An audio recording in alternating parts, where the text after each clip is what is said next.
Imagine how many people who are trying to do the right thing ethically by just only eating plants don't realize that the horrors of factory farming aren't limited to animal agriculture. I very much respect people's mindfulness around eating meat. I don't think veganism is necessarily the way, because in many ways these animals will suffer more if we do not manage and balance the population.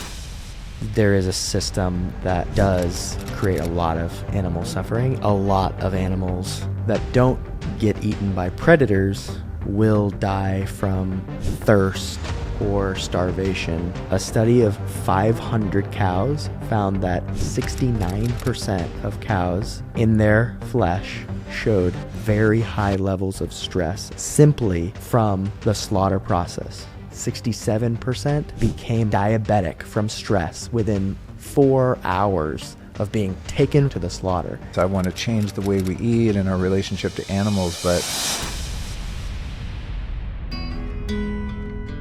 So you've been around a lot of wild animals. What would you say the difference in terms of how much suffering takes place for an animal? Let's just take a deer who lives its whole life in the wild and dies of natural causes versus an ethical hunter taking that animal, versus part three, even the most cared for regenerative farm-raised animal that gets slaughtered. Wow, that's a great place to start. The wild can be a beautiful place and it can also be a harsh place. So an animal that is living its entire life free and sovereign has all the benefits to be able to express itself, and also has all the responsibility of keeping itself healthy. And a lot of animals that don't get eaten by predators will die from thirst or starvation primarily, because if they get injured, it is unlikely that they will be able to recover, and they simply won't eat.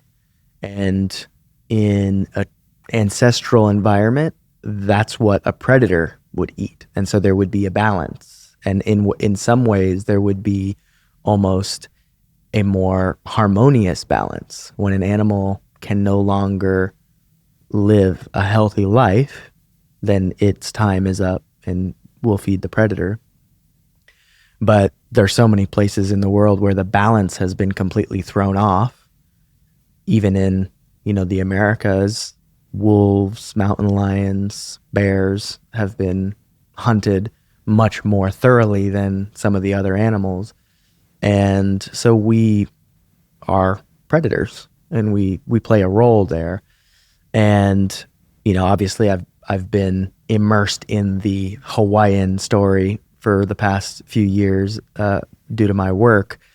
But on the islands in Hawaii, we have this axis deer that's not native. So it's introduced. There's no predators.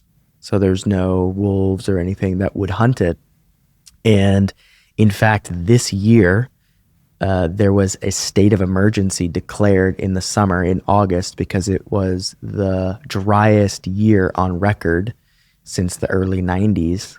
And the governor made an announcement about deer that were starving and thirsty, because there's thousands of them and there's just not enough resources for it to go around.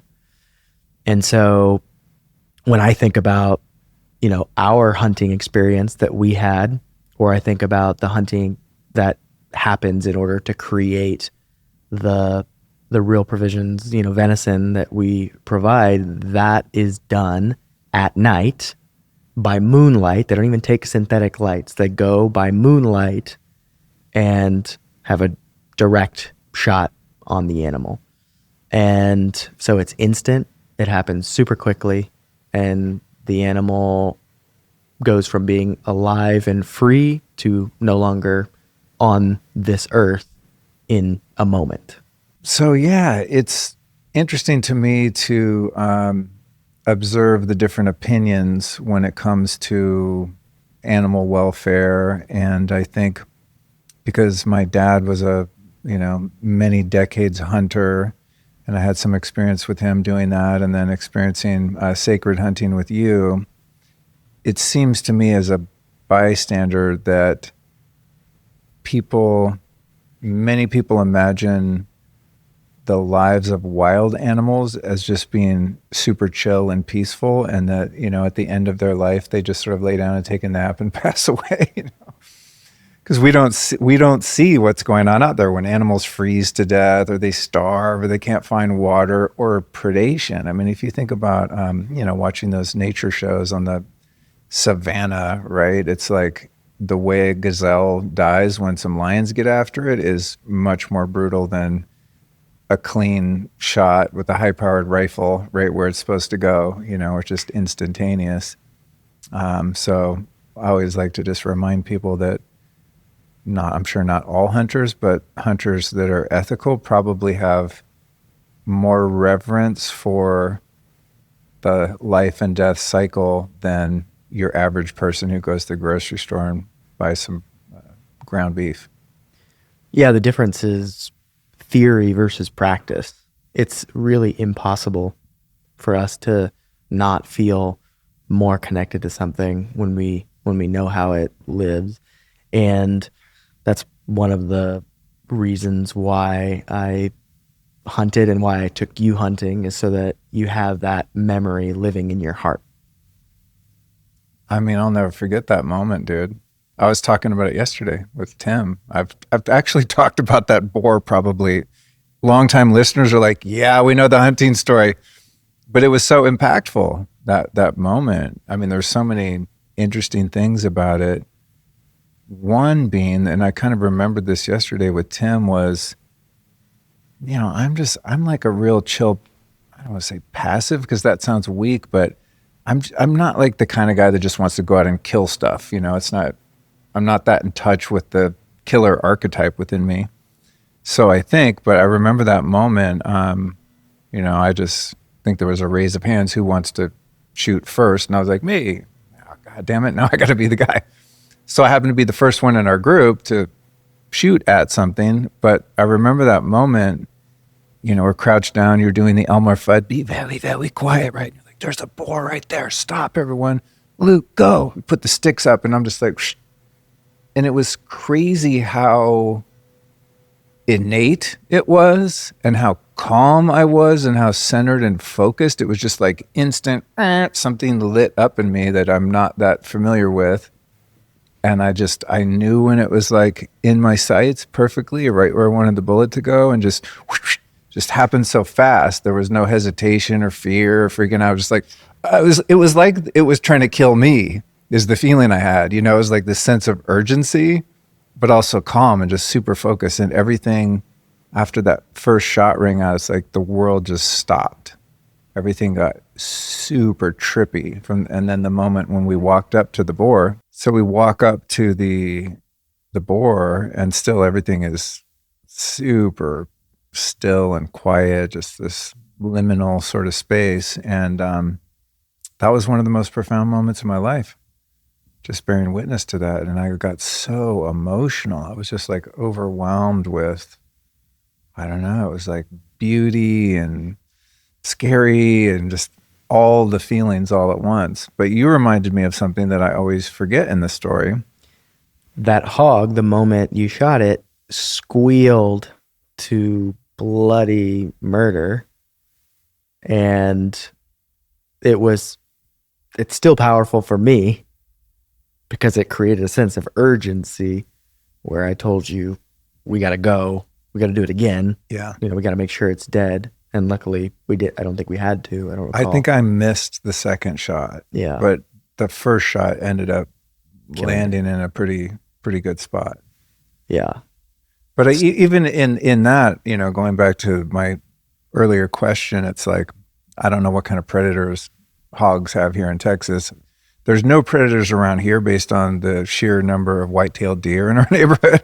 Like, there must be some weak-ass coyotes around here because the deer are just out of hand. But, thinking about, I don't know if it's a mountain lion or bear or whatever, like I imagine sometimes what that that boar's life, the duration of its life would have looked like, and how it would have eventually met its demise had I not been involved. Would it have suffered more? Would it have suffered less?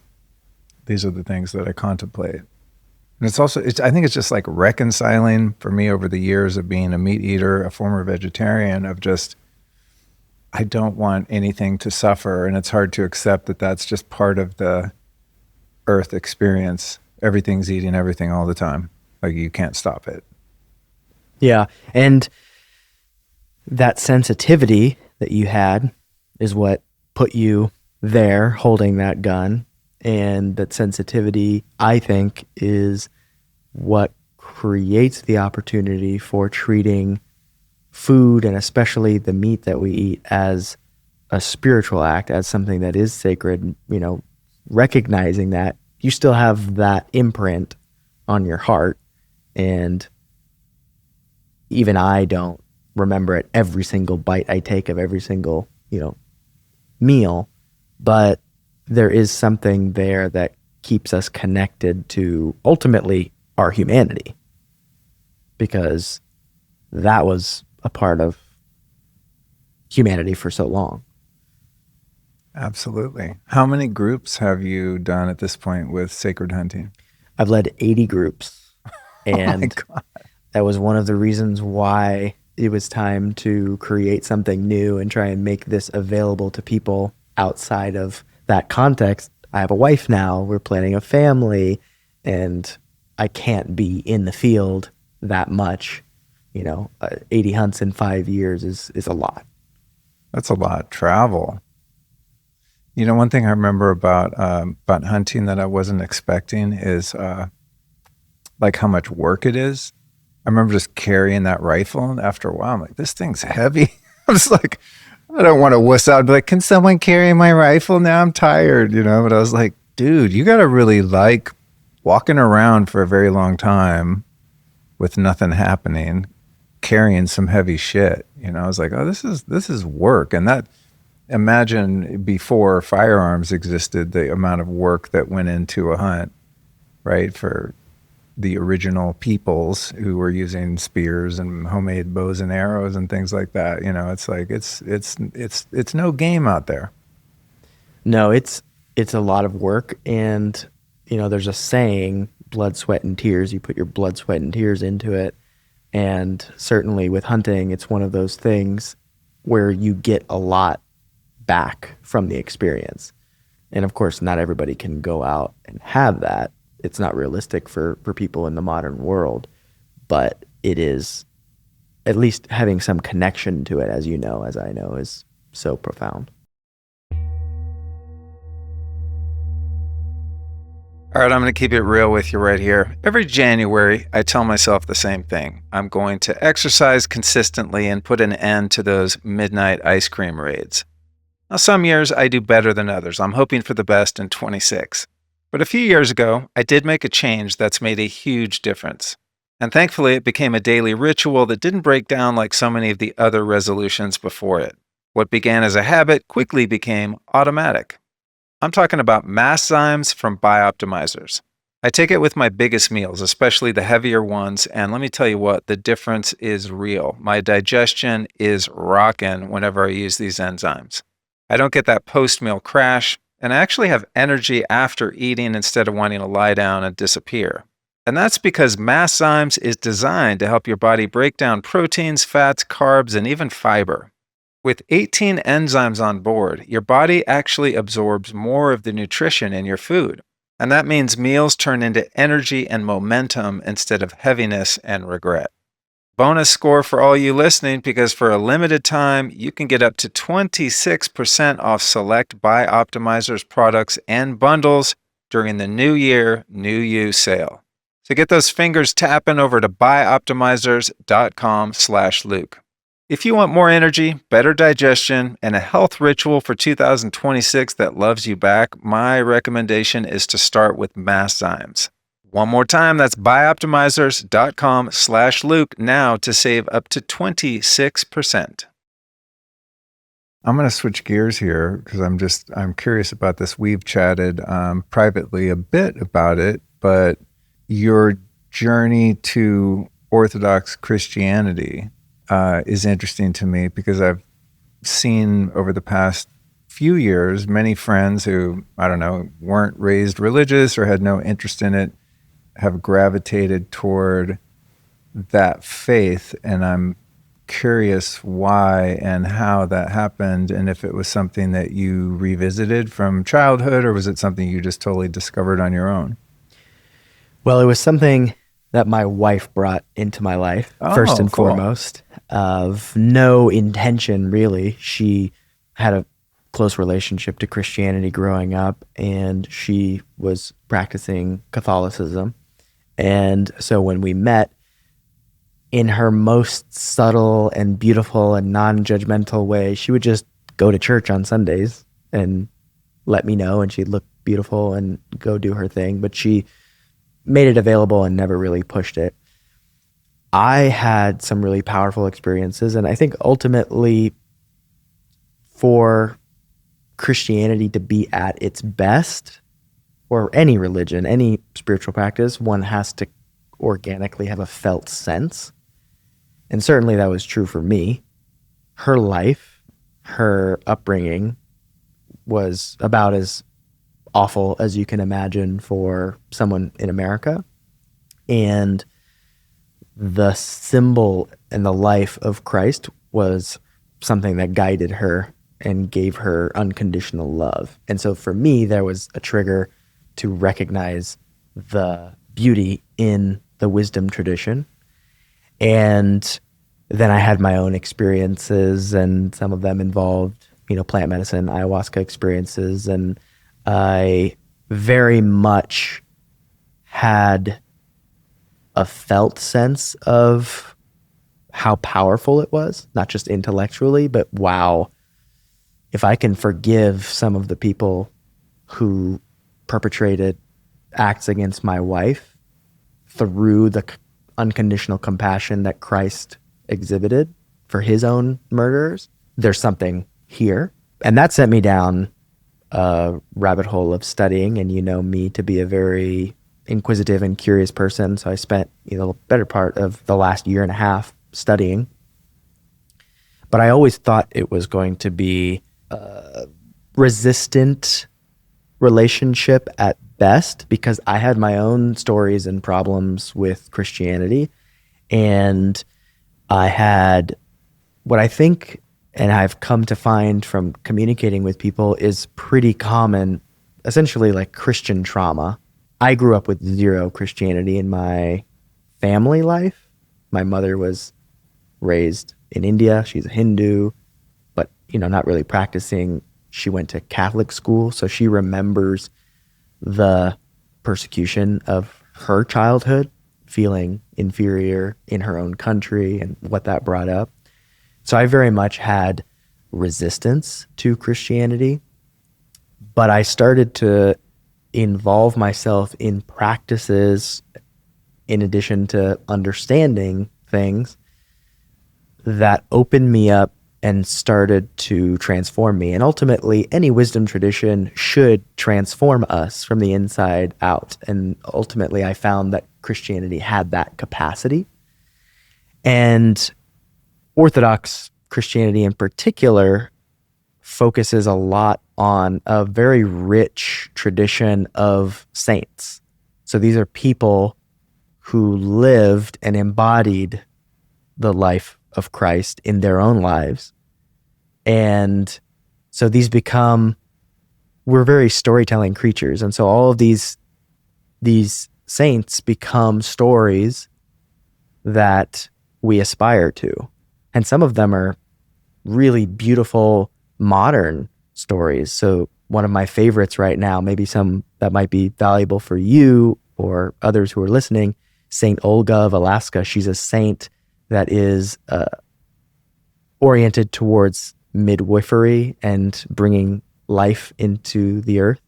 And so she would walk as a midwife from, village to village, serving the women. She's the first woman indigenous saint that was canonized. So she's Yupik Wow. in Alaska. Wow. And she in many ways had a very kind of ordinary existence of being a midwife, but in that ordinary service and love came a saintliness that people could feel with her. And so she was canonized as a saint. And so Orthodoxy in particular has kind of a different elements that obviously resonate with me. And I started to see the Christian tradition through the lens, not so much how are these teachings or theology trying to control me, which I saw in my childhood, and certainly it exists, but instead I tried to see it from the perspective,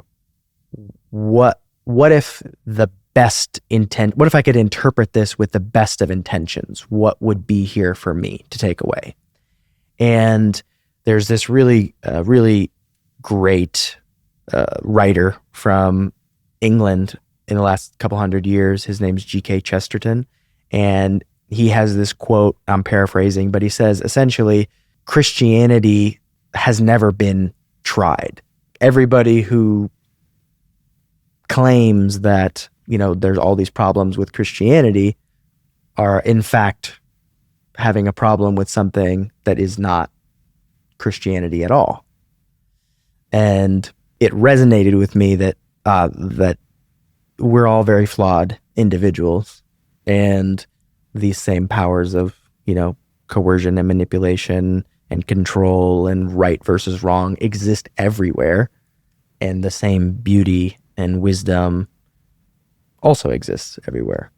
And, ultimately, our spiritual practice is set within a context. And so for me, understanding the Christian wisdom allowed me to have context with my wife.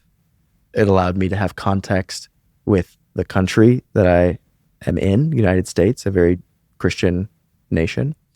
And that is a fundamental part of our reality, is the metaphysics that undergird our perspectives and undergird what we decide to do with our lives. And so, materialists are going to have a certain way of viewing the world. Christians will have a certain way, et cetera. And so there's more coherence when I, at the very least, understand the Christian wisdom tradition if I'm living in America and I'm with a woman who has that as a starting point for her. So that's an introduction to where I started, but obviously I can go down many different rabbit holes. I mean, there's a few things that you brought up, which would probably take us 5 hours to unpack. But this idea of sainthood is something that's piqued my interest recently. And that came to me a couple of weeks ago, actually. And it's happened a couple times in ceremonies. You know how the thoughts and ideas just start to percolate, and they seem to do so on their own accord without any intentionality or prompting. So I was in a journey, and I started thinking about Saint Luke, and just had the awareness that, I'm named after a saint, right? And I started thinking about what does that mean? Could I be one? Am I one? And of course, my ego's like, no, you're way too flawed. But I was, without any research or like actual understanding of what it is, what I came to was that, this is my interpretation, is just that it means that you're honorable. And so I started going into that word honor and just unpacking it and trying to integrate it, and had a really beautiful moment of self-appreciation, of just going, whoa, I've accomplished something really massive in my life, and that is this, I'm an honorable person, which seems like, well, yeah, duh, you're supposed to be that way. But I think the realization was, it's such an infinitely small number of humans that are able to achieve that, right? Yeah. And so then I came out of that going, I need to research St. Luke. I mean, I wasn't named after him. I'm named after my great uncle, or I don't know, there's a few Lukes in my lineage, but somewhere along the line, someone knew something about that saint and named one of their kids Luke. So I'm like, wow, I'm something I really want to learn more about. So I'm glad you brought that up. Yeah, and I'm happy to speak more about it. So your first point about how you're so flawed and how could you, be a saint? There's an old saint, and he's one of the kind of church fathers in the West. His name's Saint Augustine, and he says, every saint had a past, every sinner has a future. Ooh, that's cool. And it really is a reflection of the infinite capacity before us in our lives. And from an Orthodox Christian perspective, to become a saint is the goal, because the saints are the ones that are closest in their connection to God. And they have lived their lives as close to the life of Christ as possible. And we can use both the life of Christ and the life of the saints as guides for us. But as he says, every saint had a past. And there's one of my favorites is Saint Moses the Black. In a world where also there's these interesting racial undertones and things like that, one of the earliest saints in Christianity was Black. He was in the Northern Africa region. His name was Saint Moses. He was essentially a gangster, and he ran one of the most successful gangs in Northern Africa, if you want to call them a gang. And he eventually gave up his life of violence, and he went and started a monastery. And when he was in the monastery, they heard that a group was coming, was going to come to attack them. And he recollected the line from the Bible, if you live by the sword, you die by the sword. But he had chosen nonviolence. And so he told his whole group to leave. They said, we'll defend you. We'll have the sword out and defend you. And he said, no, we will not fight back. We will do as Christ did, and we will be crucified. And he died, and he was killed. And he became Saint Moses the Black, who now I have a picture in my prayer room. And when I go to him, I remember, it's a psychological remembering of his story for me. And I ask for him, please pray for me so that I may be nonviolent in my words and my actions. Beautiful. I think there's something really valuable in having models. I think that's the thing that is appealing to me. Because I've never been drawn to religion, but I am drawn to human beings that have overcome adversity and become a force for good. It's like, how do you do that? It's like the way you're talking about saints. It's like on the Hindu side, you have like gurus, right? You have avatars and mystics and things like that. It's like, I think God sometimes chooses people to embody higher levels of consciousness as a benchmark for the rest of us to see and be like, I want to be like that. I want to be the guy that's like, yeah, you guys all leave. I'm not about to commit violence and just, kind of sacrifice yourself for your morality or values that you live by. Something I find interesting about Christianity, knowing very little about it, is there are key principles, phrases, axioms that I've heard my whole life that stand the test of time, and they're just never not true. One of them being, by their fruits you shall know them. I mean, that's a good one. That's the acid test. It's like, is this thing working? Is this someone I want to be involved with? Is this a legitimate enterprise? I mean, you can stack that truth against any situation in life and get your answer. It's like, what are the results of whatever this thing is? And there, as there's just probably an infinite number of those, but I find it interesting that they keep coming back, or forgive them for they know not what they do. I mean, that one can change your life if you just apply it, right? That was one of the things that stood out for me, was how much I had condescension, and I also see in others, around the Christian story. Like, how could this be true, or how could this be just valuable? And the more I understood the power of someone who is the Son of God, allowing himself to be crucified and asking for forgiveness for the people crucifying him. That stands out as something that is so hard for me to apply in everyday life that I would literally spend my whole life aspiring to that level of compassion, generosity. And if that's the case, then there's always something there for me. It's not at all outside the realm of virtue and beauty in my life. And there's a G.K. Chesterton who I brought up before. He has this concept called Chesterton's fence, and he says there's two types of reformers. The first type of reformer comes to a fence in a yard and says, "Why is this fence here? This fence has no purpose being here. Let's remove it." And the second type of reformer comes and says, "If you don't understand the reason for this fence being here, then you definitely should not remove it. You should go away and you should think about why it is this fence is here, and only when you understand it, come back and remove it."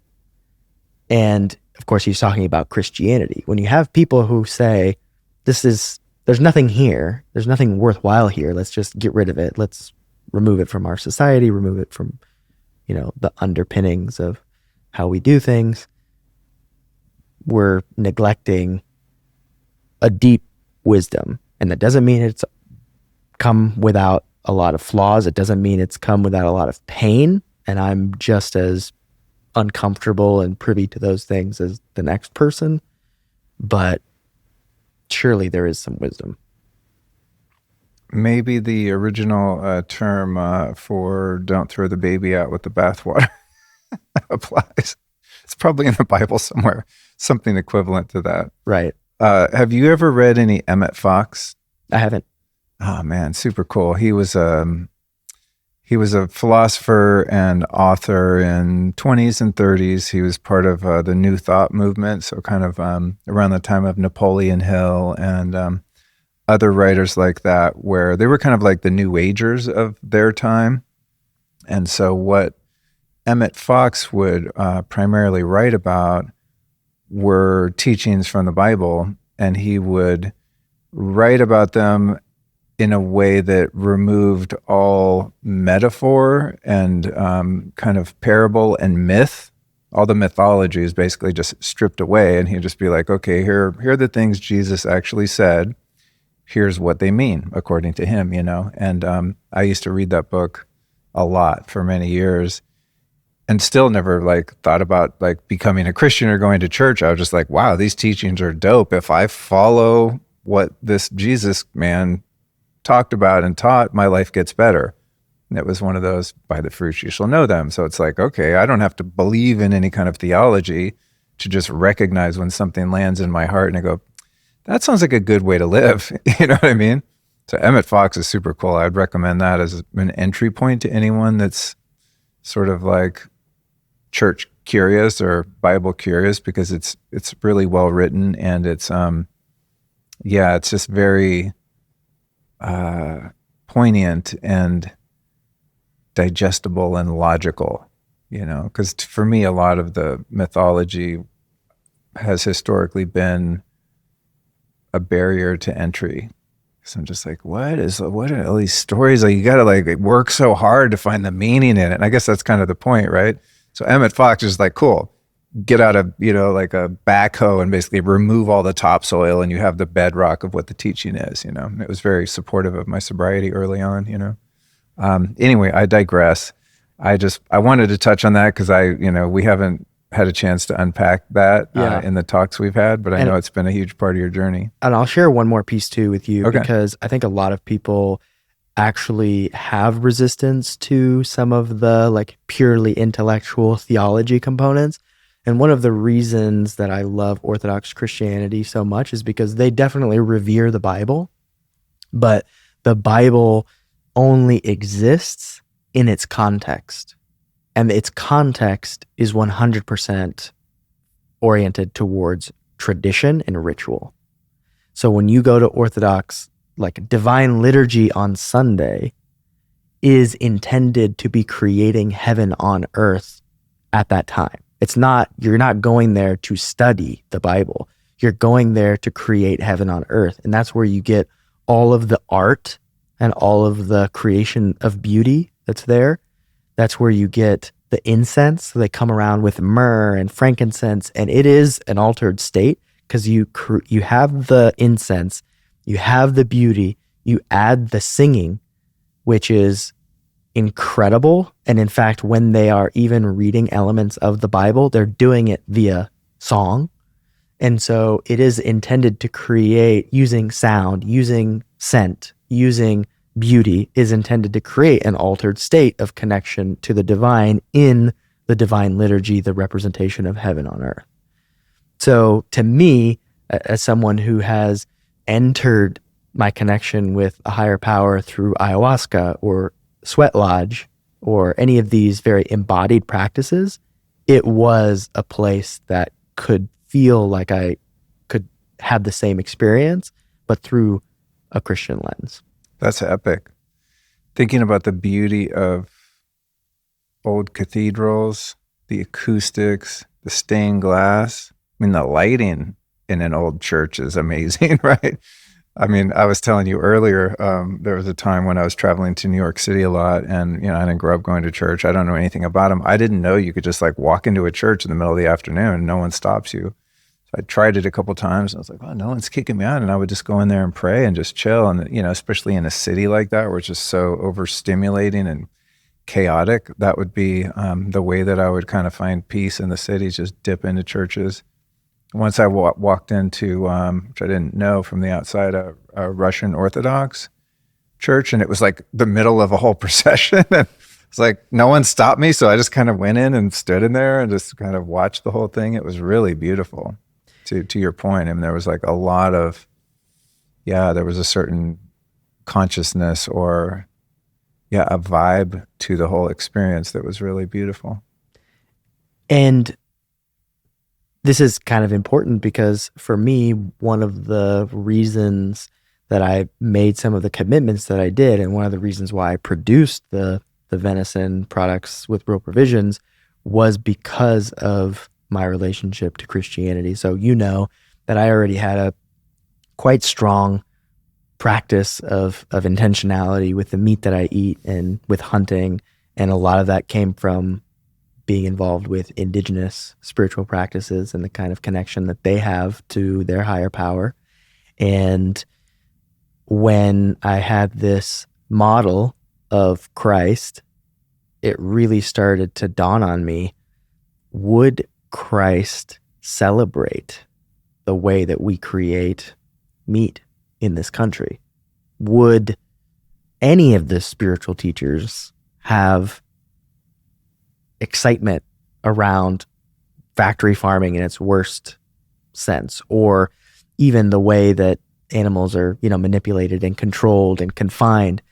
And I recently found this just absolutely epic icon. So icons are depictions of saints or of Christ, and it's from a iconographer in England, and it's Christ breaking the chains of animal suffering.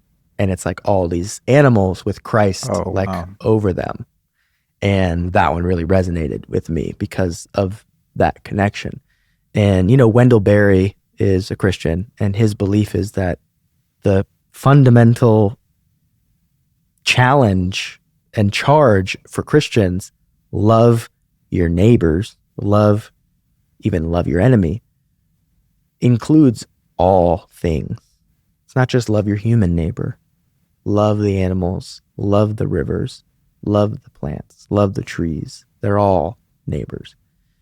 And so it sent me towards an ever deeper commitment, thankfully, with my wife, who's on board, around the type of food that we, want to be nourishing ourselves with. And sovereign animals fit in that category. Most people don't realize this, but the standards for coffee in the US are shockingly low, quite brutal actually. That means a lot of the beans on store shelves are loaded with mold, pesticides, and even mycotoxins. So if you're drinking standard coffee every day, which most people are, you're also drinking that contamination. And that, my friends, is why I love Four Sigmatic. All their coffee is third-party tested for mycotoxins, mold, pesticides, and microbial contaminants. But it gets even better. Shrooms. Four Sigmatic is the OG mushroom coffee brand, and their original mushroom coffee is boosted with lion's mane and chaga. Lion's mane, of course, supports focus, creativity, and cognition. Chaga is packed with antioxidants and supports your immune system. But it also smooths out the caffeine buzz so you don't get wrecked by that afternoon crash. And it's also got probiotics and B12 added for gut support. So Four Sigmatic's original mushroom coffee delivers the smooth, rich flavor of a medium roast with subtle notes of caramel and zero mushroomy flavor whatsoever. So you definitely want to check out foursigmatic.com/Luke to get a free bag of their best-selling mushroom coffee. All you got to do is pay shipping and handling. That's foursigmatic.com/Luke. Because here's the real. Your morning ritual sets the tone for your entire day. So why not make it clean, delicious, and functional? Hit up foursigmatic.com/Luke and grab your free bag today. Well, that's a great segue into where we started with reconciling the fact that most human beings, at least in this country, I mean, there's a lot of vegetarians in India, right, and some other places, but most people I know eat meat, and even those of us that try to go vegan or vegetarian for a while, there seems to be kind of an expiration date on that before your health starts to fail as a result, you know? So this is something just on my moral, spiritual compass that I've been playing with for years, which is why I went on the hunt with you. I'm just like, I need to face this part of life that I haven't been exposed to, you know? And I feel better when I eat a lot of meat. You know, I don't really like vegetables. The only food I really like is like meat and ice cream, you know? So, both animal products. So when you told me about Real Provisions, which those watching the video, you can see I've got a bag of it right here. I was like so stoked because, well, there's two parts. One is just intuitively, I sense that wild animals are going to be way more nutritious because they're eating a native diet, you know, even like a grass-fed cow. And I'm sure you can unpack this for us more, but it's like, I've been to some farms, like they're getting bales of alfalfa. It's not like they're out living their best life just roaming wild. So I feel like the diversity of plant life that a ruminant animal is going to eat in the wild is going to make them much more nutritious for me to eat, right? And then the other thing is just, like, you can go to the grocery store and it's like pasture raised or cage free or organic, you know, grass fed.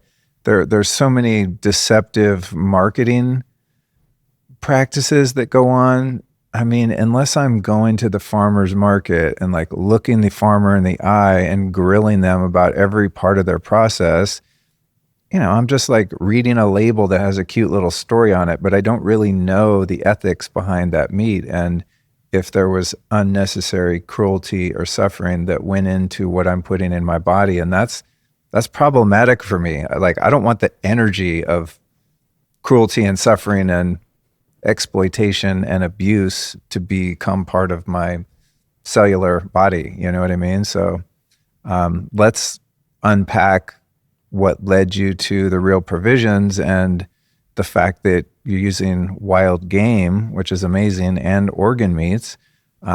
Also, I have no idea how you made it taste good because I'm sure I'm not alone in not really enjoying eating like heart and liver and organ meats. I think we just don't have the palate for it, you know, in the West. But I feel really good on it. It's like rocket fuel. You know, you eat like a big ass piece of liver, you have a lot of energy. I mean, my body responds to that, but it's just like, I can't take 57 capsules of like organ meat. You know what I mean?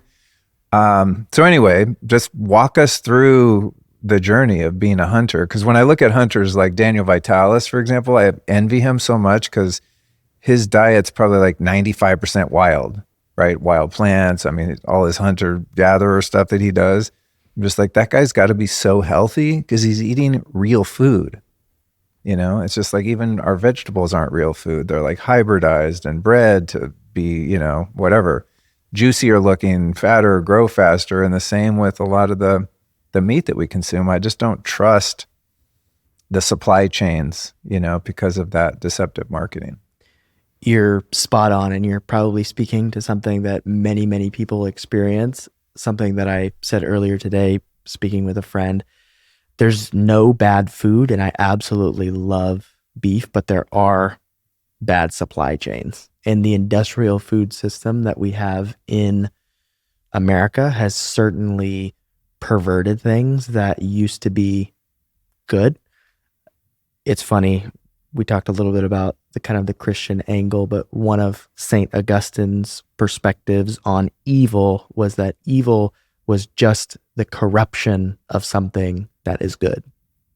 And when I think about, you know, even grass-fed beef, for example, it's insane to me that there are plasticlist.org. Did you see the study last year? It came out showing that the amount of phthalates, which is a chemical hormone disruptor in grass-fed ribeye at Whole Foods, was 8 times the FDA recommended limit. And the FDA is probably recommending a lot more than you should have in the first place.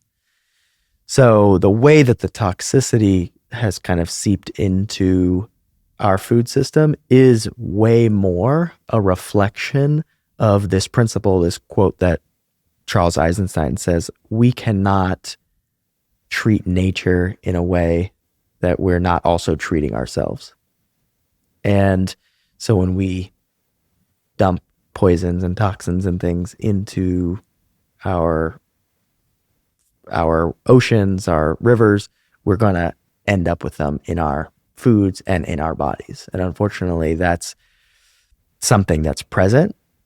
So yeah, backing up to how the animal lived. For one thing, cows, generally speaking, as you've suggested, are limited in their diet. And this is not just because they're forced to eat less food, although that is the case. You'd be amazed at all of the things that can find their way into grass-fed beef.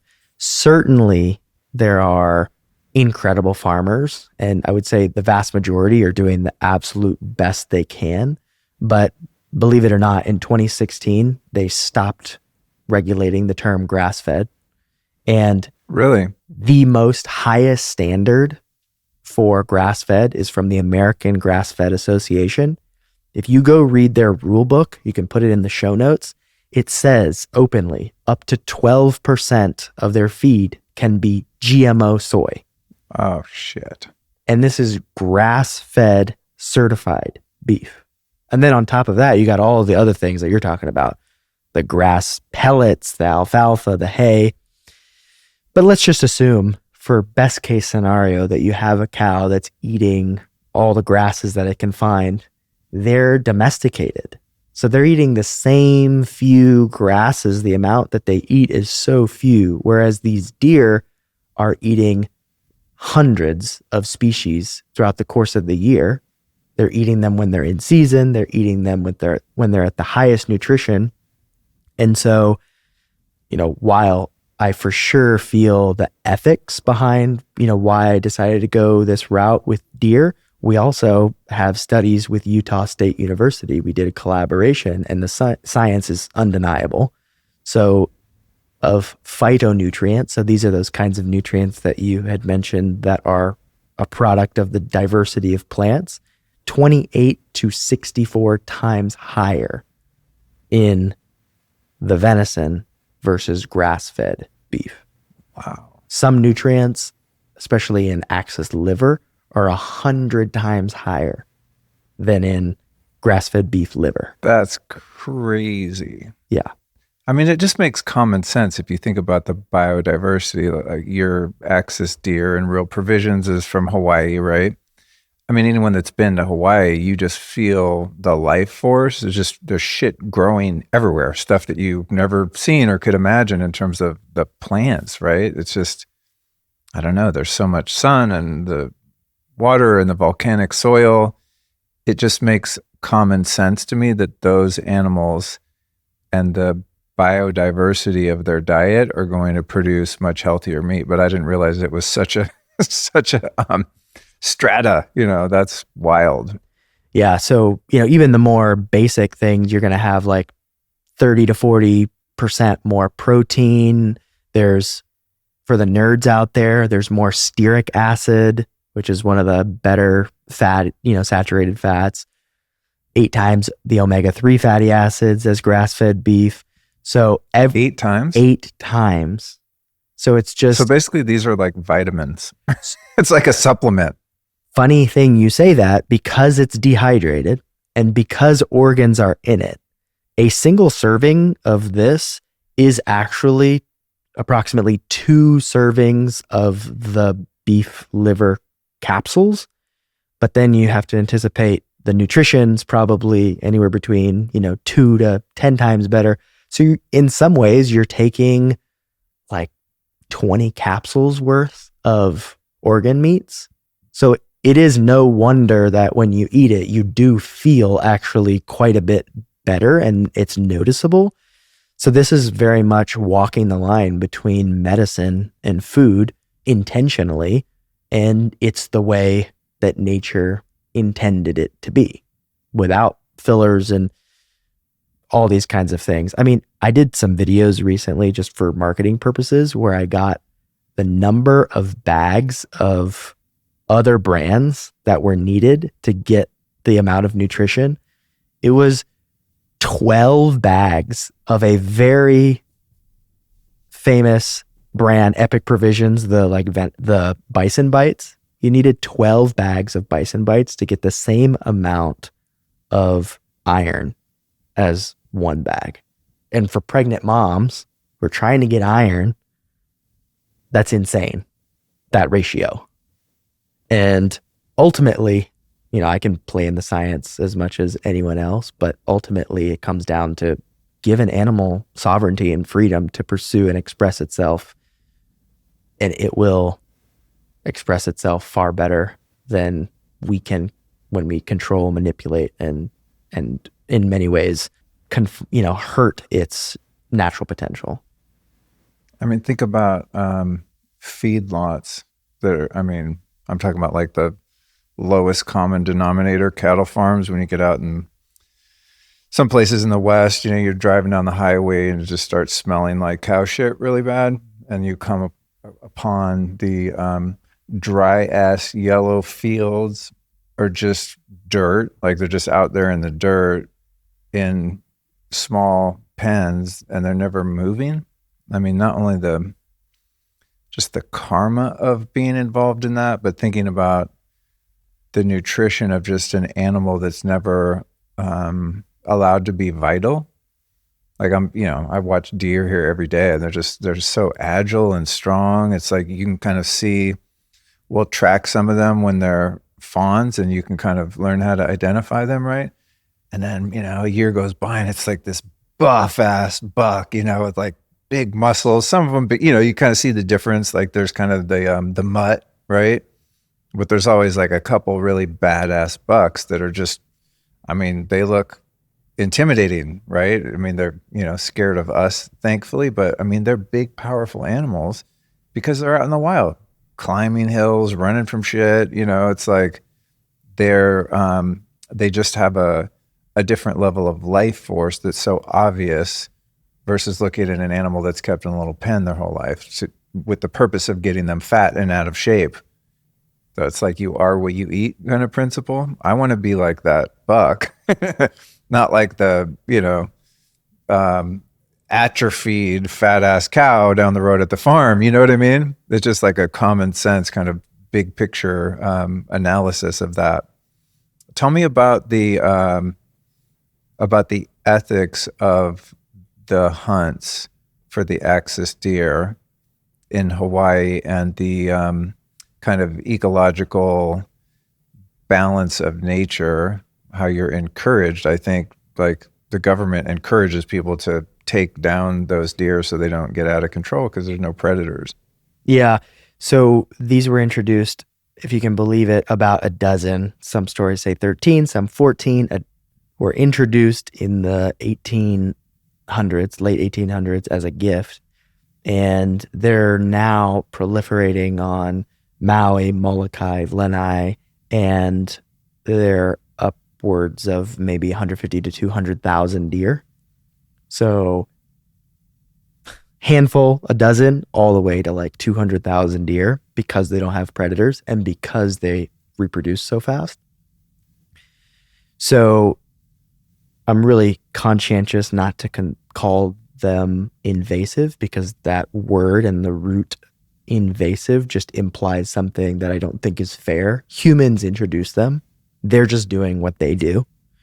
And they're reproducing without any kind of predators, which unfortunately hurts not only the land because they overgraze in many respects, but it also hurts the soil because there's more erosion when you overgraze the land. Hurts biodiversity in many ways, but it also hurts them. I told you earlier, this year, driest on record, they had a state of emergency because these animals were thirsty and starving.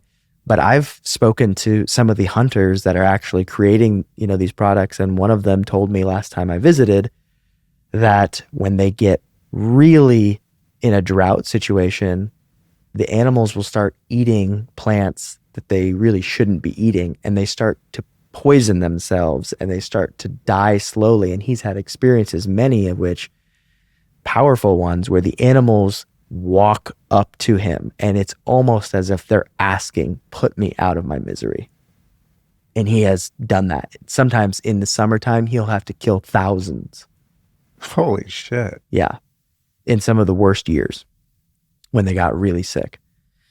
And so that's the state of the situation. And so when we want to organize a hunt, what we do is we talk with Desmond. So I know him by name. He's hunted for 60 years out in Hawaii. He's a native of Hawaii.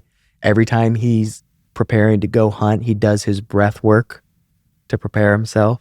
He says his prayers, and he goes out with USDA inspectors at night by moonlight. They use no spotlights, so they go by moonlight. Why do they hunt at night? Because it ensures the animals are less mobile. So they're more curious, but they're not necessarily sure what they're looking at. So they're not as stressed. Oh, okay. So it's much better for the animals to feel less stressed. Probably better for the meat too. Which makes it Not better for the full meat. Of adrenaline, right? Exactly. And so they take a headshot on the animals. And if they make any mistakes, they will lose their license. So they're very precise. Every single animal is one shot, headshot, they're dead. The USDA inspector is right there, verifies everything, and then he says his prayers, and they, go to my friends Ku and James, who are also on the island. They're native Hawaiians. They break the animal down. They make sure nothing goes to waste. They're incredible. And then it goes further into the product. So, a few things I'm really proud of. One is I know every single person in the chain. I know the people who hunt the animal, who break it down. But also, it truly is, and we have this written on the package, for the good of all. It is for the good of these deer because many of them suffer if they're not managed and we don't create balance.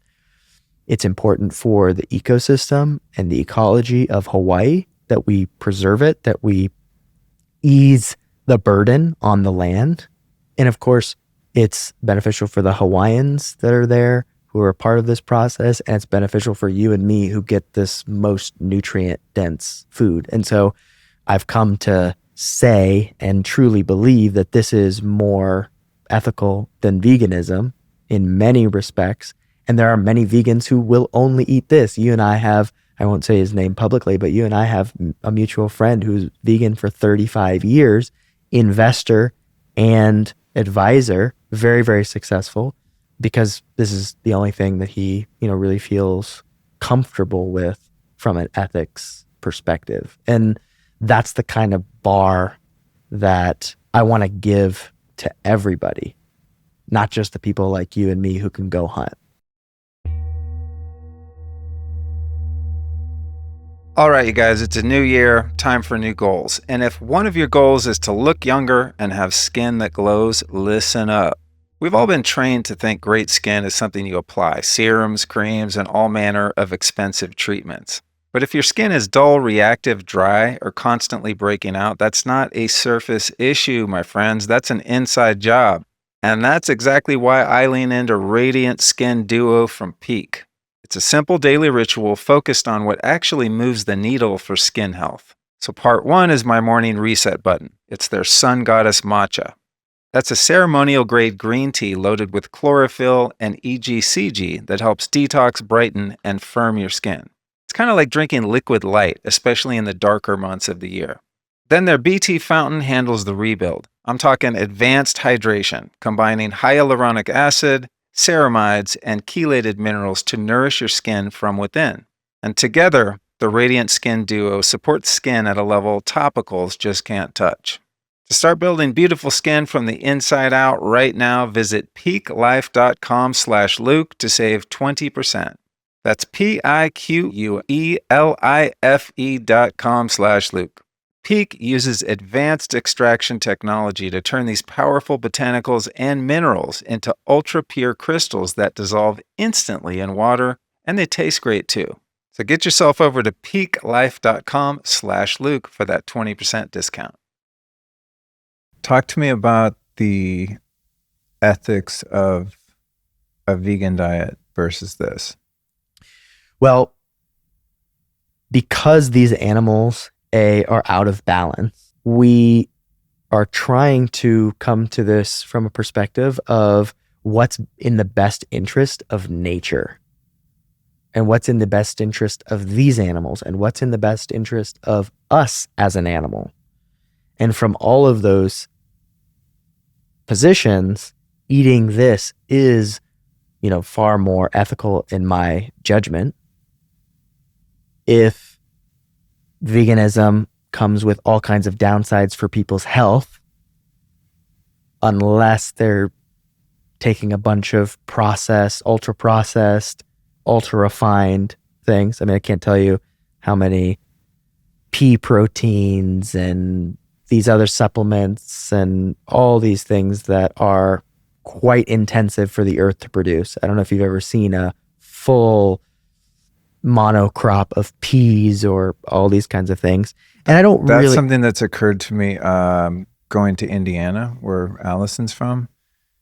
It's like the land has been, I don't know, it's kind of a strong word, but it's been raped. It's just like trees all removed from the landscape, because you can see what it would have looked like without human intervention, right? There's like a forest, and then it cuts off, and there's a big square of 10 acres or whatever where they're growing corn and soy sprayed with God knows what, right? All these GMO seeds and stuff. And it's like, when I look at that, I think, man, imagine how many people who are, trying to do the right thing ethically by just only eating plants don't realize that the horrors of factory farming aren't limited to animal agriculture. Like, factory farming is mostly plants, you know what I'm saying? So it's like the destruction on the earth is not missing from growing plants in that way. Yeah, there's still the energy of control, manipulation, coercion that goes into that type of farming for plants. And I appreciate that you said it, and it goes without saying, I very much respect people's mindfulness around eating meat, and especially contributing to, the factory farming industry, especially in America, and how it, manages animals. And I personally believe that we are a part of the circle of life and death. And if that is true, then we must engage with it as ethically and morally as we possibly can. I don't think veganism is necessarily the way. And I might actually have a lot more in common with someone who eats mostly fruits, some vegetables from the farmer's market, and then some wild game than, your average meat eater, let's say. So I respect vegans a lot. I don't necessarily see eye to eye as far as what our solutions are for coming to the earth with more reverence. And I understand the pain that comes with an animal suffering. And so this meets my ethical standards because in many ways, these animals will suffer more if we do not manage and balance the population. And something I don't know that everybody in your audience wants to hear, but unfortunately, the deeper I got down the rabbit hole with grass-fed beef, the more I realized, of no fault of the farmers, really, there is a system that does create a lot of animal suffering, and it's in particular that final day of its death. And essentially 80% of all beef that gets sold in the country comes from 4 big companies: JBS, Cargill, National Beef, and there's one other. But these 4, it's essentially an oligarchy of companies. And when you think about, if you spend a lot of time with cows, they're very social creatures. The more time they get to spend with their social unit, the more they feel the separation. So when a farmer who's absolutely doing their best, having their cows live in harmony with the land and eating grass, when they want to sell that cow, if they want it to be USDA certified and they want it to be all packaged and done in a way that's easy to sell, they have to ship that cow off. And they rip that animal away from the family, put it on a tractor or a trailer to the slaughterhouse. They can smell it. They know what's happening at that place. A study of 500 cows found that 69% of cows in their flesh showed high or very high levels of stress as measured by cortisol simply from the slaughter process. In fact, 67% became hyperglycemic just from those hours of slaughter. So that means they became diabetic from stress within 4 hours of being taken from the land to go to the slaughter. And so when people say that they can't really tell much of a difference in the taste of beef from one cow to the next, oftentimes it's because of how uniformly stressed they are at the end. Wow. And again, this is not to say that beef is bad. There are farmers who you can do a field harvest with. You can talk to them. You can go out to their field. You can take the shot on the animal and you can butcher in the field and you can avoid all of that.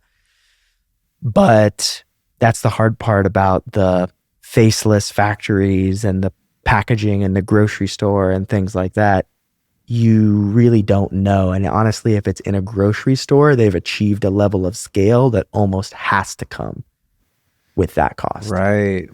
When you go into any Whole Foods and there's like, a row of grass-fed beef and it's the same 2 or 3 brands and every Whole Foods in the entire country is stocked. It's like, where's it coming from?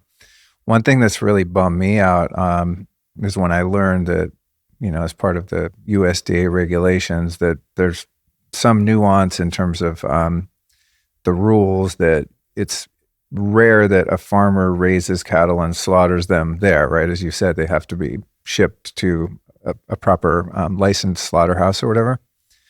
When I'm on the freeway and I see like a semi go by with a trailer, they're like those aluminum trailers, And you look over and there's just a bunch of cattle packed in there. It's so sad, dude. Just thinking about, even if they don't know yet what's going on and they can't smell the slaughterhouse and get the vibe that they're about to be taken out, dude, put me in one of those trailers and drive me 200 miles. Like I feel like I have a nervous breakdown, you know, just the stress of being packed in there and the noise and the fucking wind and traffic and the rattling of the trailer. I mean, just that is like not fun to participate in, you know? It's like that could be the cleanest, like grass-fed organic beef that's on its way to the slaughterhouse that I'm going to go buy in the store, but I'm totally disconnected from the fact that they just went through that brutal trip.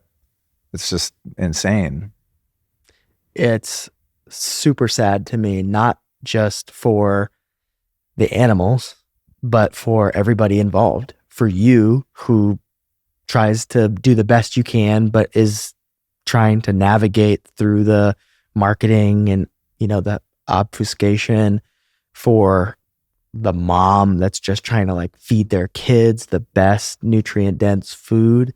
For the people who are actually killing the animals. I mean, how do you have to deaden your own emotional response to do that day in, day out for hours and hours at a time? Man. So there's a lot of trauma that's being perpetuated in this, and a lot of it happens because, you know, we don't want to look at things, and I even hesitate to bring it up in a kind of a strong way on the podcast, but that's what led me and my wife to just kind of look at each other and say, we don't want to participate in this anymore. And then take the next step and say, how can we help other people not participate in this either? And I recently had a video from a woman who living down in Costa Rica, and she literally has a house here in Austin that she sends this product to.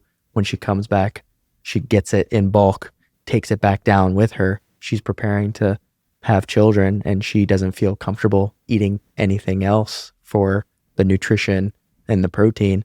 And so for her, it's literally her access point to this type of nutrition with ethics. It's like her prenatal supplement. Exactly. Yeah, I mean, there's a lot to be said for that, for moms wanting to get pregnant, that are pregnant, breastfeeding. I mean, going back to the biodiversity of the diet of a wild animal, but there's also just the DNA of an animal, right? I mean, cows aren't even a natural animal. They're like bred over hundreds or thousands of years from the Auroch or whatever. They're not actually like a real species, you know?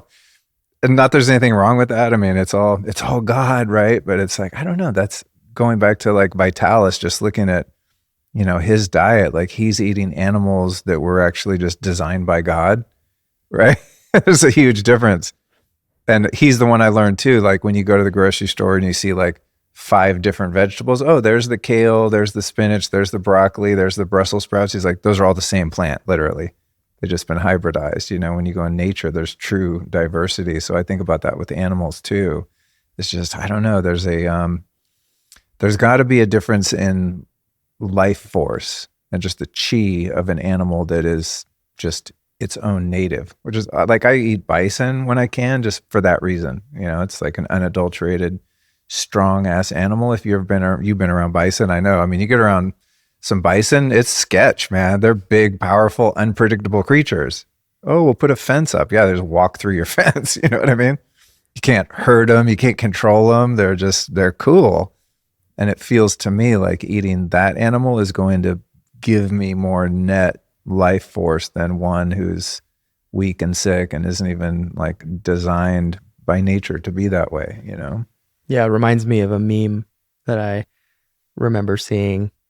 It's like a designed by God, it's a wolf, and then designed by man, it's like a pug. It's like our dog. yeah, totally.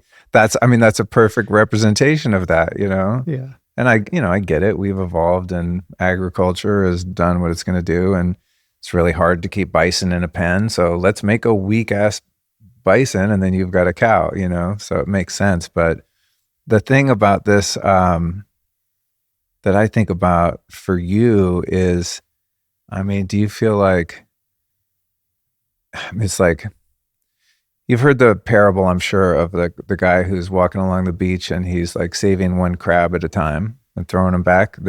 You know that story? No. All right, there's a guy walking on the beach and there's just, hundreds or thousands of crabs have washed up on shore and they're all basically going to die up there. And so this old man's walking along the beach and he's throwing them back in the ocean one at a time. And someone walks up to him and says, man, why do you bother? Like, what you're doing doesn't matter. How can you make an impact? Just throwing one at a time. And he grabs another crab and throws it out. And he said, ask that one if I made a difference. Always remember that. I mean, I'm probably paraphrasing how the thing actually goes, but it's like what you're doing with Real Provisions to me is it's so progressive that if I was you, it would be intimidating because I'm just like, I want to make a difference. I want to change the way we eat and our relationship to animals, but you're up against just, hundreds of years of doing it another way that everyone's gotten used to. And there's such a, industry around it. It's like, I don't know. How do you feel?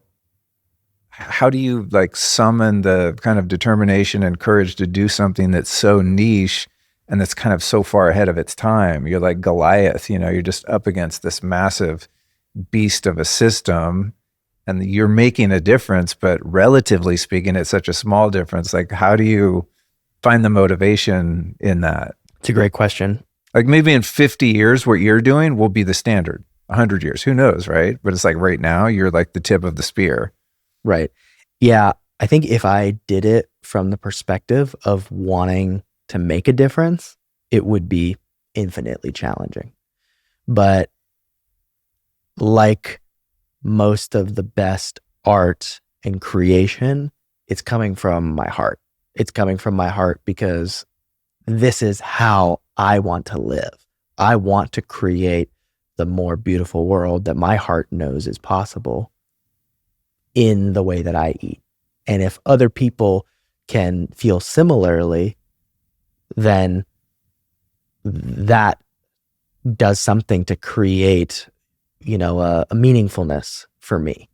And if I can do something for these deer, I mean, we just did an analysis because we're near the end of the year of how many animals we've hunted and how we've managed the population. I mean, we with Real Provisions, we were able to manage 1% of the Maui Molokai deer herd, which has a huge contribution for ensuring the other animals live without suffering.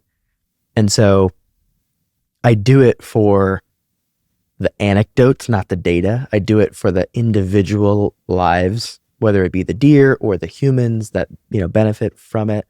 And ultimately I do it for myself and my family. That was the initial impetus, was for my wife, to feed my wife and myself, to feed our future children with something that I feel good about. And coming back to some of the Christian stories, something that is very, very often brought up in the Bible is this concept of essentially you can gain the world, but what good is it if you lose your soul? And that's what I see within the industrial movement. You have consumers who don't want to be eating that kind of food. You have farmers who don't want to be producing it in that way. Nobody wants it, but the system is oriented towards whether it be convenience or, cost or scale, reliability.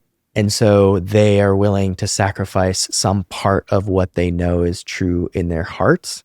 And my hope with this, and this is why the spiritual components are so interwoven with it, is that this is a reminder that, hey, our food that we choose is a spiritual act. And we can choose something that doesn't, make rational sense, doesn't check all the boxes. I mean, from a business perspective, being the first one would never make sense. It's irrational, right? You want like proof of concept. You see someone else doing it, you go, oh, I could do that or do that better, right? But it's like, yeah, I think that's kind of what I was getting at. It just seems like a daunting project, but the way you contextualize it to me is like doing this podcast for 9.5 years is what I would be doing anyway. Like you're my friend, you'd come over, we'd probably have a very similar conversation, right? So it's like, I'm not really doing something outside of what I care about. There's just a schedule to it. And I'm required to do it more than I maybe would if I wasn't making a living at it, right? But it's like, it's just what I'm meant to do for this time. So I don't think about, but I'm not Joe Rogan, or like, how am I going to reach everyone in the world and teach them about wild venison jerky or whatever? Like, I don't really care. I just want to know about it. And if some other people benefit, then that's like just a bonus kind of thing, you know? Yeah. So I relate to that in my own way. It's like a dharma sort of thing. Yeah, certainly. And, you know, in this season of life, obviously I see it through the Christian lens. And so I think about living as a saint as my North Star. And there's really, luckily, thank God, there's no place for how is this perceived? Will this work? Is this rational? Like, those questions have no place if I truly am considering my life from the perspective of living as a saint. Because in fact, most saints have lived not logically, not in their own self-interest, etc. And, you know, I'm not trying to compare myself to a saint, but that's what I aspire to. And so if that's my North Star, then suddenly I can behave in ways that are outside the realm of what is normal today. Totally. Well, they say age comes with wisdom, and I'm hoping that's true. But unfortunately, it also comes with wrinkles. So I'm going to let you in on a secret that's been soothing out my complexion and keeping my skin firm and toned. It's the red light face mask from Bond Charge. You might know Bond Charge as a holistic wellness brand with a huge range of science-based products to optimize your life. I'm a big fan and have been for quite a while. Their red light face mask emits both near infrared and red light, helping to boost the production of elastin and collagen in your skin. Treatment time's about 20 minutes a day, and because it doesn't obstruct your eyes, it doesn't even have to interrupt your flow. I just strap mine on, set a timer, and go about my day. Another great feature is that it's cordless and rechargeable. Plus, it puts out literally zero EMF, which is super important, especially on a sensitive area like your face. So to get your red light face mask, here's what you do. Go to bondcharge.com/lifestylist and use the code lifestylist to get 15% off. Oh, and unlike other brands, Bond Charge very intelligently removed the blue and green light so you can be sure the mask won't disrupt your circadian rhythm or your sleep if you use it at night. Again, that's BONCHARGE, bondcharge.com/lifestylist, and that code again is also lifestylist. Go back to the phthalates that you were talking about in the grass-fed beef. I meant to ask this and then we moved on. How is that getting in like good quality, super expensive grass-fed meat from the store? So the study that I referenced, the Plastic List study, they looked at all different types of phthalates. They found that phthalates, so just to back up, phthalates are endocrine disrupting chemicals that are essentially chemicals that are part of plastic. So they're plasticizers that make the plastic more flexible or harder. So your audience, I'm sure, has dealt with plastic packaging, which is very flexible, and then plastic that is a tub that's much thicker and harder. And there are chemicals called phthalates that are involved. Phthalates. That are involved in that. Phthalates. Yeah. Phthalates, TH. Yeah. Okay. And when it comes to the beef, what happens is they're wrapped up in plastic, but because they're in the food system that requires certain sanitary regulations and things like that, what seems to be most likely is that they're being sprayed with some type of acidic, even just vinegar. So you have the meat, it's butchered, it's ready to go.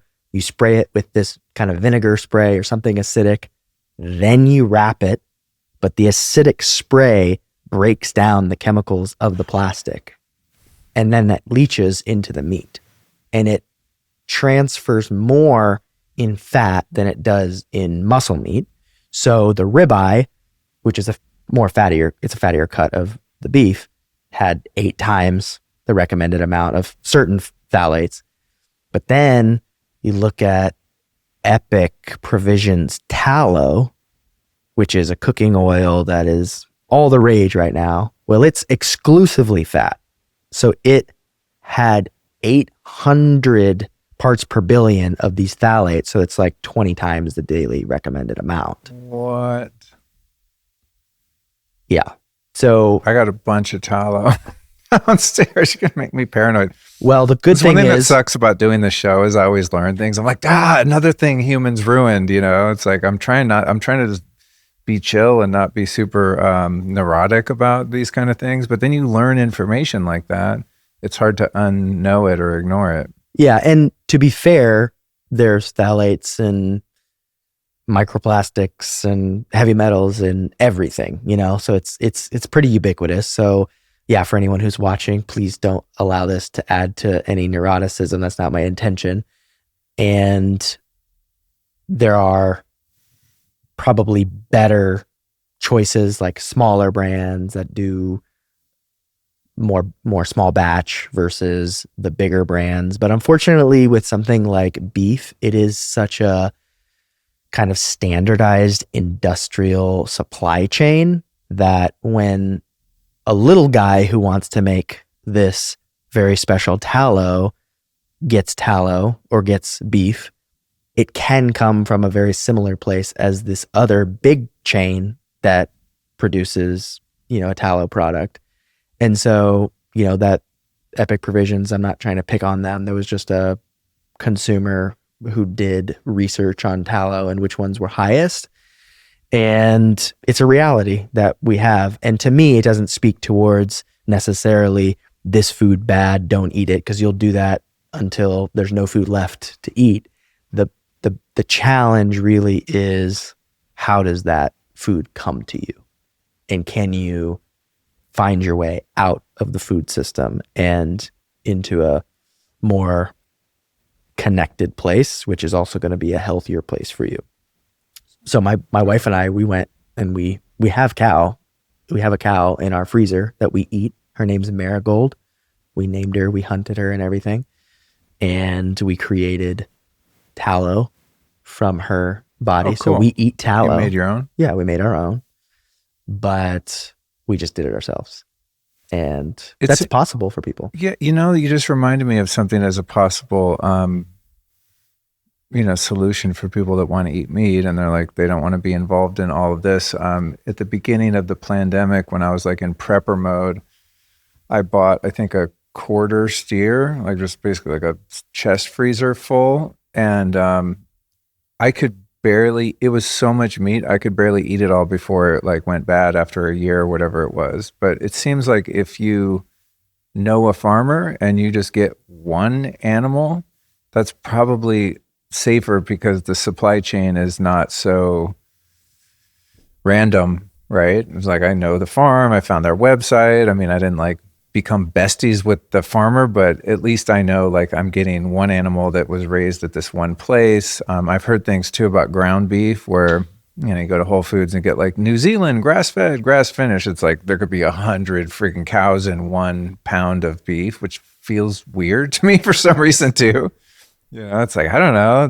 It's that industrial thing. You're just so out of touch. There's so many points of separation between you and that animal. You know, it's very hard to revere and have that sort of, I don't know, sense of reciprocity or respect when it's just so, the process is so cloaked. Yeah, it's cloaked for a reason. And unfortunately, that makes it really difficult to feel good about it if you're thinking deeply about where your food comes from. So it's totally possible for you. And honestly, in many ways, once you do the work to find the farmer, and I would actually recommend you become besties with the farmer, you have the work done and you can do it regularly. Once a year, spending 2-3 days to get all my beef for my whole family is not really that bad of a trade. It's deeply meaningful. It's actually pretty effective, like time-wise and energy-wise and everything. And it's a lot simpler than I think what the alternative is. I've tried to be besties with a couple farmers, and I think I annoy them too much because I'm so nuts. I'm like, what water are they drinking? Is it well water? Have you tested the well water? How do you know they're not eating glyphosate that's been from the farm next door, even though yours are organic? And I think I'm a little too crazy for them, like especially in Texas, Yeah. I get a little too nutty, and I can feel their patience start to wane. And that's one of the as reasons I'm grilling them, That's one of the reasons why with our product too, because again, like I said, this is as much for me and my family as anybody. We test everything. So we test the heavy metals, we test mycotoxins, we test pesticides, and we test phthalates and microplastics. Oh, wow. So everything. And we have a testing page, like people can go to realprovisions.com/testing, and it has all the tests from the labs. That's dope. And people can check it out. Because you can just say, oh, it's clean, they're not eating glyphosate. I mean, I'm sure there are people that are ethical and they might believe that, but I don't know of any food brands that are testing. You'd be hard pressed to get a supplement company to do that kind of testing. Like Drew at Organifi, he tests everything for glyphosate, which is cool, and lead and, all kinds of things. I'm like, that's dope. I mean, for people that are starting to become more educated, people like me actually read websites and go to the FAQ and look at the ingredients. And especially when I promote things, I really feel compelled to do that because I don't want the karma of like promoting some bullshit that's not real or that's going to be harmful to people, Yeah. Yeah. And I think, unfortunately, we live in a world where there's just all kinds of risks. And so not this product, but there's another product that we're creating where we did all those tests and we actually found some things that we weren't thrilled with. It was in the realm of phthalates and chemicals. But because we did the testing and I worked with the manufacturer or the producer, we actually figured out a solution where we stopped them using plastic at a certain point and they instead use a different type of box and we don't have that problem anymore. Oh, cool. And so that's the other benefit from me of doing these tests is that we actually can see where can we affect change into the supply chain. And we are still a David and Goliath player. But for those people who are listening, who feel resonant, not only with all the upside and the positives, but also the kind of the mission to do things at such a high level that we actually impact and change the supply chain, I'm happy to, be in that community with you guys. That's dope. I mean, think about you're educating some of the purveyors along the way, and in some cases it might not even be more difficult or more expensive for them to just pull a different lever, right? And now they're doing things differently, not only for you, but for every one of their customers, I think that's the thing, I haven't priced your real provisions lately, but it's going to be more expensive than like a 7-Eleven Slim Jim, you know what I mean? But that being said, I think public education and awareness starts to drive markets, right? Where something becomes the standard, there's more demand for it, therefore becomes more scalable so people can actually make money producing products and more people can afford them because that's just the standard that they have, right? I mean, imagine if like what you're doing was standard for everyone and no one would even touch a packaged meat product unless it checked all those boxes. We're not there yet, but somebody has to do it to prove that it's possible and that people actually want it, Yeah.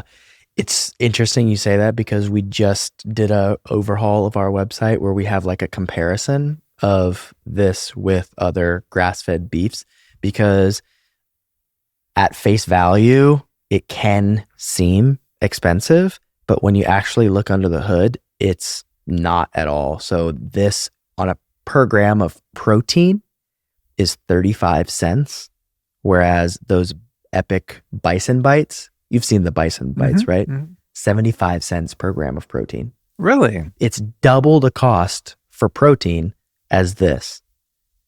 More sugar. Even the best grass-fed proteins are anywhere between 30 cents to like 32 cents. So we're super comparable. We're essentially the same per gram of protein because we don't have all the water and the sugar that all these other products have. So this bag has 72 grams of protein in a single bag. Their bags have they're much smaller. They've got all kinds of fillers and preservatives. They try and keep it super moist with water, but in order to do that, they also use preservatives. So that's another thing. Even the best grass-fed jerkies tend to have celery powder. Yeah, what's up with that? Celery powder is considered a carcinogen. It is 100% the same as nitrates and nitrites.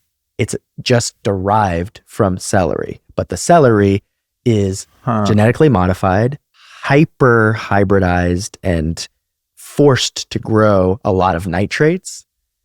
So it's one of those things that's 100% just been marketing. Oh, that's so sneaky because you look at it, you're like, oh, celery is good for you. Who cares? Exactly. It's like that's why they do it. It's like the MSG labeling, they've gotten so sneaky with that where it's like spice powder, and if you look into it, you're like, oh, that's another way of saying MSG. I think there's like 150 names that they can legally use for MSG. So I'm always super skeptical of that. Like spices, what spices? You would just say turmeric and pepper, or whatever. The fact that you're being so ambiguous makes me suspicious, but I did not know about the celery. Yeah, celery powder.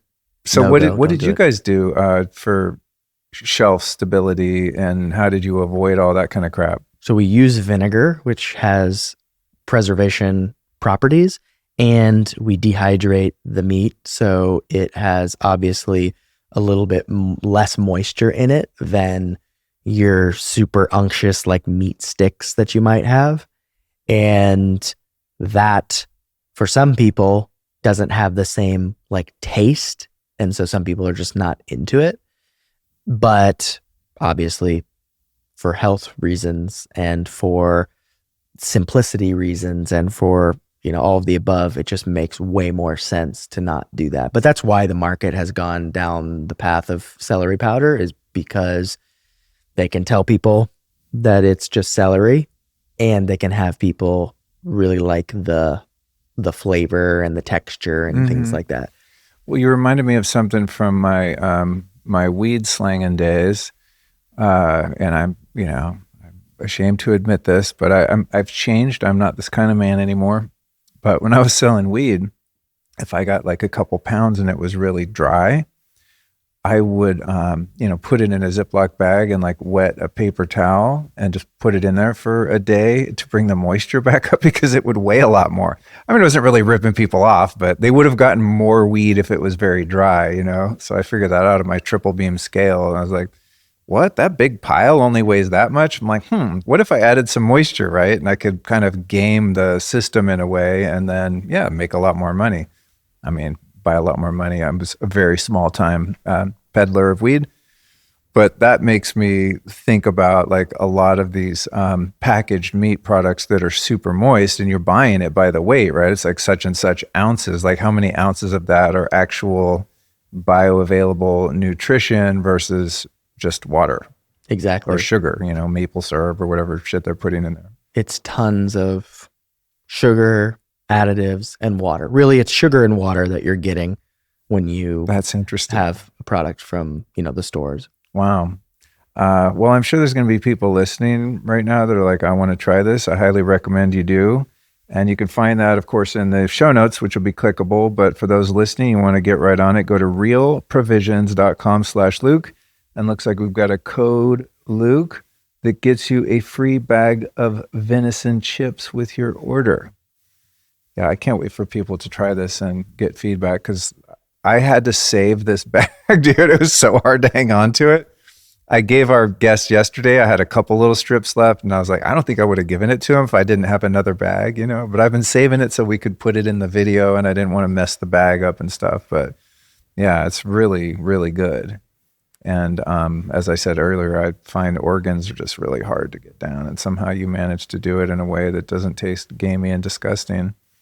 Thank you. And I think you were telling me a couple weeks ago that you guys are going to do a flavor that doesn't have organs or has less or something for people that are like super organ sensitive. So that's our current recipe. Oh, okay. And so that one is going to be, 10% organs. And so it's very palatable, even the most. It's not detectable. It's almost not detectable.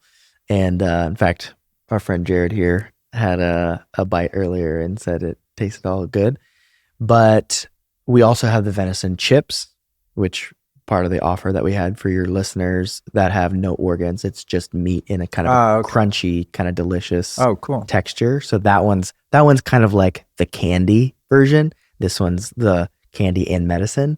But they're both incredible, and they both have a ton of protein. So they're great replacements for other stuff. Have you looked into, in doing your lab analysis and stuff, the retinol content by chance? The vitamin A? Yes, it's actually, let me remember this. So it's actually, the retinol content is 5 times higher in wild deer than grass-fed beef. Wow. 5 times higher. Damn. Because that's one of the main reasons that I try to eat liver on a semi-regular basis, because it's just, you can't really get enough retinol from anywhere else. And copper, there's just things in liver particularly that are hard to get enough of in your diet. The only other place I know to get retinol is cod liver oil, which I take sometimes, but that's always the driver for me with organ meats, is like, I want that vitamin A.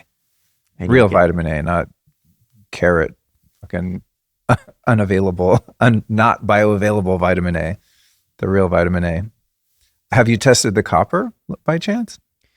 I'm getting really granular. And I don't recall what the amount is. I'm happy to send it to you directly. But we at Utah State, they just have the most advanced lab testing. And what they do is they test for, literally hundreds. So the tryptophan betaine, I don't know if you've ever heard of that, very specific phytonutrient, but that is significantly higher in wild deer. There's hippocurate. There's all different types of things that I've never heard of. Oh, cool. And literally there's one B vitamin, I think it might be B3, that's less in deer than in grass-fed beef.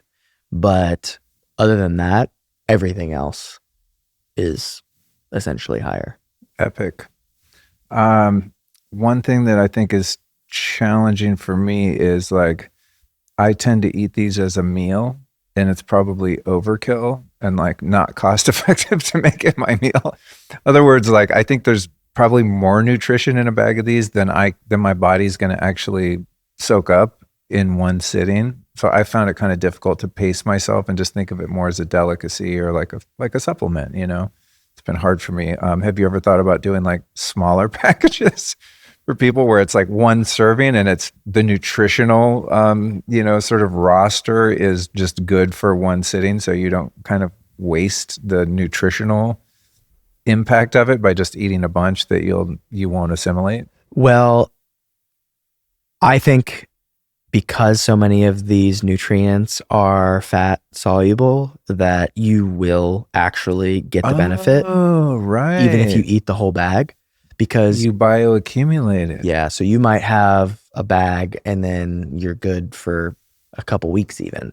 So I wouldn't be super worried about that. However, we do have 1 ounce bags on the horizon, because this is a huge level up for kids.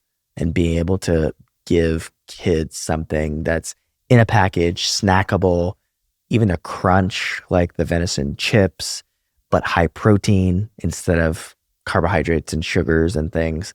So we definitely want to make it more accessible, while at the same time not creating too much extra trash. Oh, right. So one of the things that we're doing is we're working with a company that creates a little sachet that is a mycelium that will break down the bag Oh, in cool. any kind of a landfill.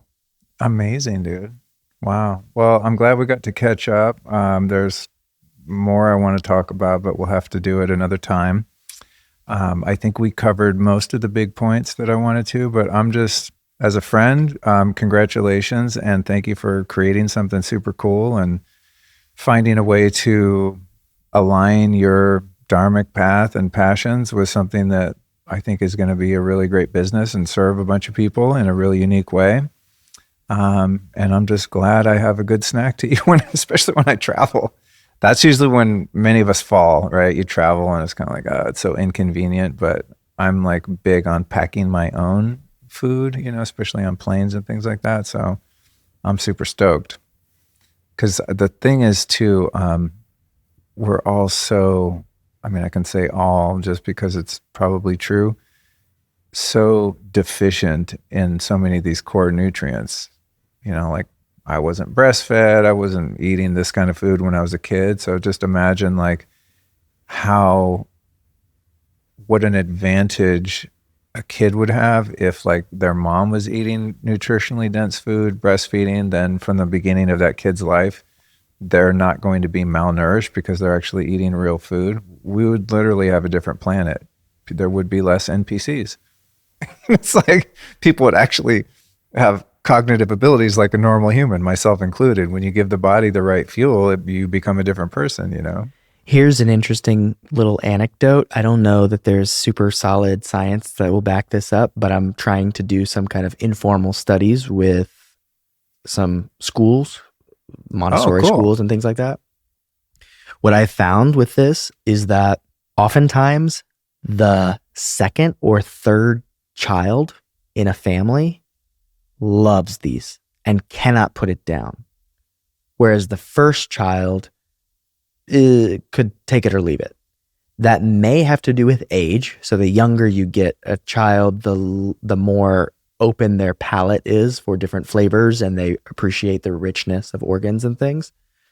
But a second hypothesis that I have is that there are known studies that show that children that are second and third after the firstborn have worse nutrition than the firstborn because the mother depletes her stores of many nutrients with her first child. So there are numerous indications that, a second child can have less bone density, less mineralization, other problems because the mother, all her best nutrients went to the firstborn. Totally. The breastfeeding took a lot out of them, right? And I see these second and third kids gravitating towards these.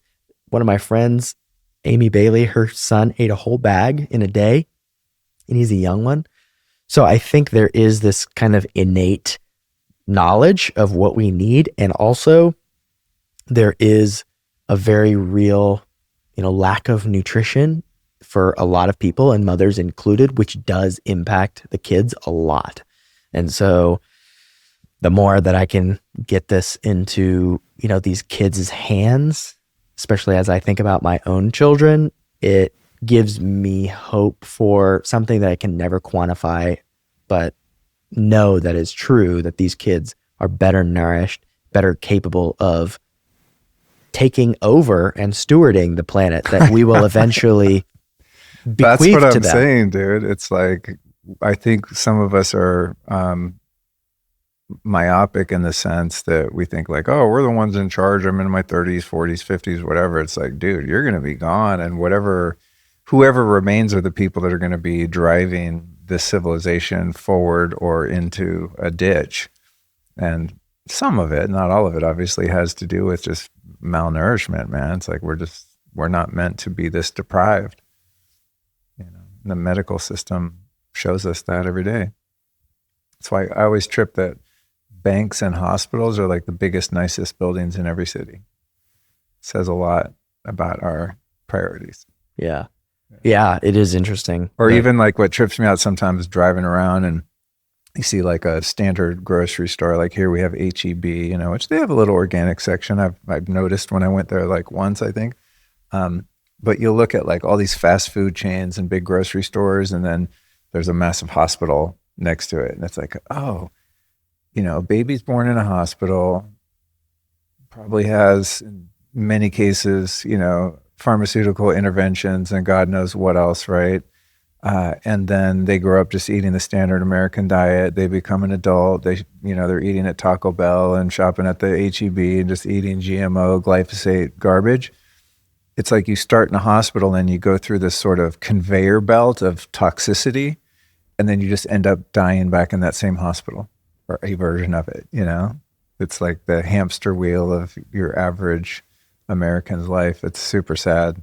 It is, yeah. And hopefully, slowly but surely, we can, do our little part in our corner of the world. And you have a great opportunity to give voice to people who are doing their own little work. So totally, I really appreciate you having me again to chat about this, and for you being so supportive of this. I tend to, when I spoke about sacred hunting and was leading retreats, it was a lot easier for me to invite people, come on this experience.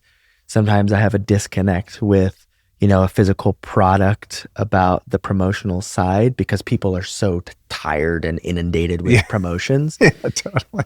And I just know from my heart that this was created with people in mind and their best interests in mind. And I have a lot of faith that it'll reach the right people. And so I'm glad to be able to speak to some of those people. Me too, brother. I'm so glad that we're able to sit down again. And I want to let people know, if you want to know more about sacred hunting and that whole trip, that was really all we talked about in the first episode, which is lukestory.com/Mansal.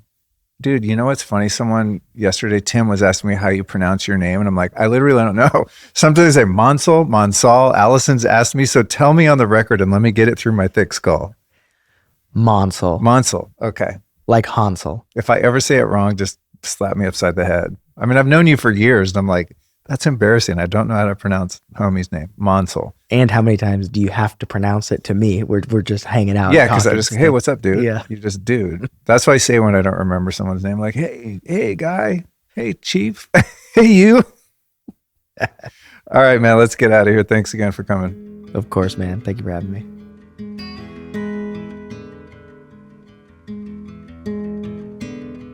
All right, family, thanks for tuning in to The Lifestylist and making me part of your day. Now for a quick reality check. If social media pulled the plug on me tomorrow, how would we stay connected? I've been battling the Chinese Communist Party for years as they keep banning me on TikTok. And you never know how the tide might shift with Instagram or YouTube either. One wrong word and the algorithm can shut you down. That's why I've been proactive. I'm doubling down on email as one of my most reliable long-term channels of communication. But there's one new twist. Instead of me blasting the same content to everyone on my email list, now you get to choose exactly what shows up in your inbox and what doesn't. So whether it's biohacking, truth, wellness, spirituality, or my uncut take on current events, whatever lights you up the most is what you'll get. So I highly recommend you get to lukestory.com/private house. Set your preferences and enjoy a content stream based on your most important interests. There's no middleman, no algorithm, no censorship, and no spam. It's where I can speak freely and share what I actually think, and no one but you and me decides what gets seen. So again, that's lukestory.com/private house, where you can enjoy a tailored experience with bonus content you won't get anywhere else. And there's no need to even memorize that link or save it for later. You're going to see it right in this episode description on your podcast app. So hit it before you quit it. And I'll see you all in my private house.